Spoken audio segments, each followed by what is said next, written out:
গতকাল রাতে পড়িয়ে এসে দেখছি মা আর পাপা দুজনে মিলে তোড়জোড় শুরু করে দিয়েছে লুচি করার। মা একদিকে লুচি বেলছে আর পাপা আরেকদিকে লুচি ভাজছে। আমাদের বাড়িতে যখনই লুচি হয় মা লুচি বেলতে থাকে আর পাপা ভাজতে থাকে। তোমাদের কার কার বাড়িতে এরকম হয় অবশ্যই কমেন্টে জানিও। আমি বাড়িতে এসে দেখছি মা আর পাপার অলরেডি এক গামলা লুচি ভাজাও হয়ে গেছে। আমাদের বাড়িতে যখনই লুচি হবে আমার পাপার কিছু না কিছু মিষ্টি চাই, হয় সিমুই হতে হবে না হয় মিষ্টি দই। তাই দেখো আসার পথে আবার মিষ্টি দই সঙ্গে করে নিয়ে এসেছে। যেই না মিষ্টি দইটা খুলেছি সঙ্গে সঙ্গে আমার পাপা বলছে আগে আমার বাবুর জন্য সরিয়ে রাখবি তারপরে আমরা খাবো। বাবু বলতে আমার রায়ন সোনার কথা, তাই আর কি আগে আমার রায়ন সোনার জন্য সরিয়ে রেখে দিয়েছি। আমি তো ভেবেছিলাম এক গামলা লুচি মনে হয় হবে, কিন্তু দেখো আবার এক হাঁড়ি লুচি। বাপ রে বাপ, দেখো লুচি মিষ্টি দই সবই তো দেখিয়ে দিলাম, কিন্তু লুচির সঙ্গে খাওয়ার জন্য যে মা নারকেল কিশমিশ দিয়ে ছোলার ডাল করেছে সেটাই বলতে ভুলে গেছি। গরম গরম লুচি সাথে নারকেল দিয়ে ছোলার ডাল, কি যে দারুণ লাগছিল খেতে, সে আর কি বলি। তোমরা কে কে ছোলার ডাল দিয়ে লুচি খেতে ভালোবাসো অবশ্যই কমেন্টে জানিও।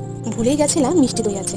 মা বলছে আরে লুচির সঙ্গে মিষ্টি দইটা একটু ভরিয়ে খা, দেখ কেমন লাগে। আর উফ, কি যে অসাধারণ লাগলো। তোমরা কারা কারা লুচির সঙ্গে মিষ্টি দই খেতে ভালোবাসো অবশ্যই কমেন্টে জানিও।